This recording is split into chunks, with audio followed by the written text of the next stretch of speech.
Boocoo Dinky Dow, My Short, Crazy Vietnam War by Grady Myers and Julie Titone. Julie, why that title? Where does that title come from?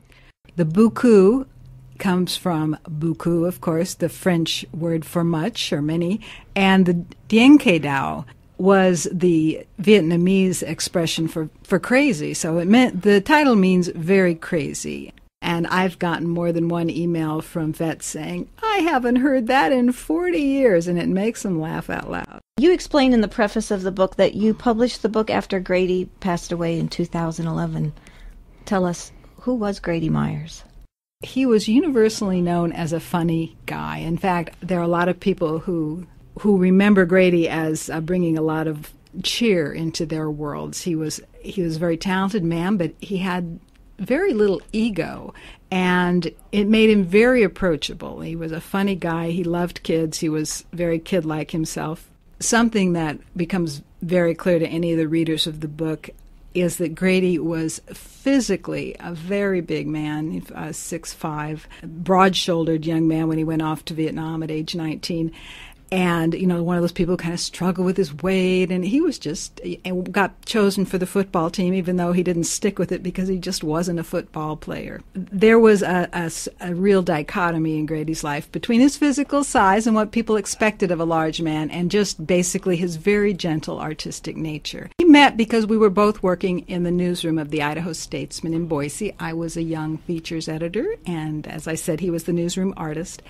And we were all invited to a staff party at someone's house, and we were supposed to come dressed as we were in the 60s.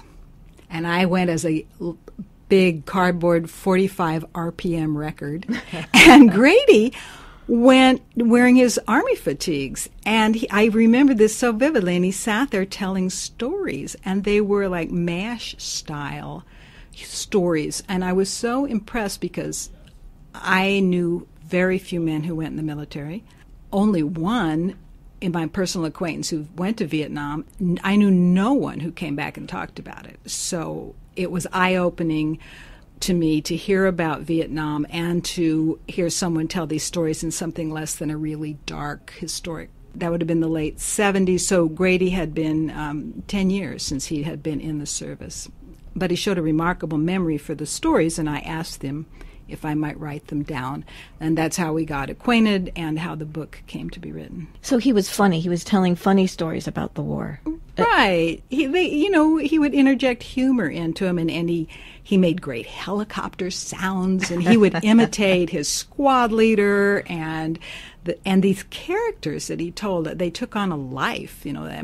For a young person like myself who had the urge to write but very little life experience, it was a real treasure to be able to write these stories down. But then when we actually did sit down with a tape recorder and he started telling me what had happened, obviously it was not all funny. Grady almost died in the war, and it was a dark and confusing time, but thanks to his storytelling abilities, there were moments of levity in it.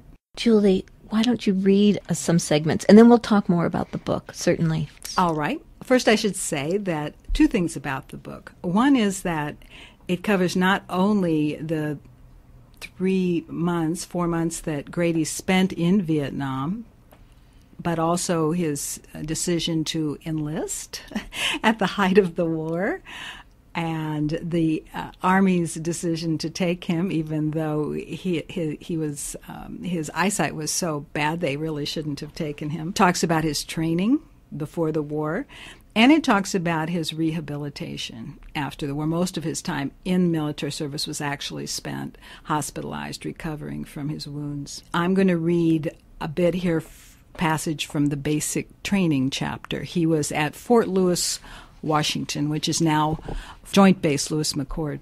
And here he's talking about a cadre. A cadre was a 3-chevron E5 buck sergeant, usually an infantryman finishing his 2-year hitch in the States after serving in combat. Instead of the Smoky Bear hat and chest insignia of the drill sergeant, he wore a glossy green helmet liner that was encircled by a white stripe and fronted with the gold training center insignia. Our cadre sergeant was dark, tall, pencil-thin, and almost pretty enough to be a lounge lizard. If it hadn't been for his parade ground bearing and the occasional bitterness that glazed his eyes, it would have been hard to believe he'd been anything as tough as a foot soldier. He'd been back from Vietnam for 2 months. His name, to the snickering delight of all the underage whiskey connoisseurs under him, was Jim Beam.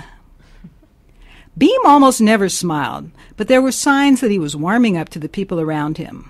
That first week, as the new platoon was settling in, he could lean against a bunk, start talking about the war, and instantly attract a crowd. We hung on every word of Beam's stories. The nighttime mortar attacks, murderous firefights, hot LZs, debilitating heat, and mountain cold. He was a good card player and broke the rules by taking some of the rowdier soldiers into the latrine to play poker. I figured he must be trying to buddy up to us.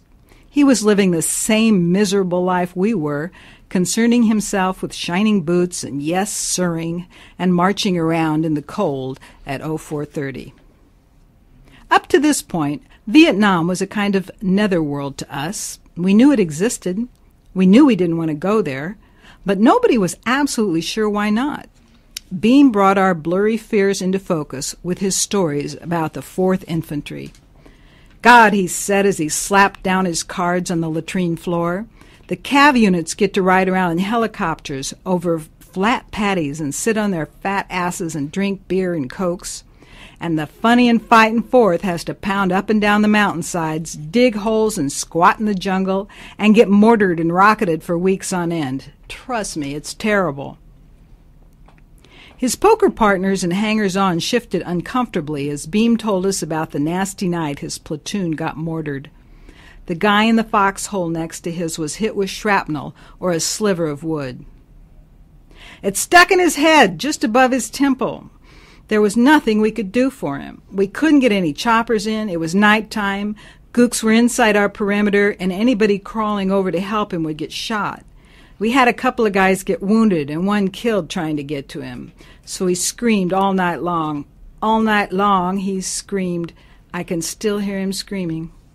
We were on that operation for 2 more weeks, with 14 more casualties. We rode out on trucks. Someone exhaled cigarette smoke with a strange sigh. Others coughed, and the only other sound was the thumping and popping of the plumbing.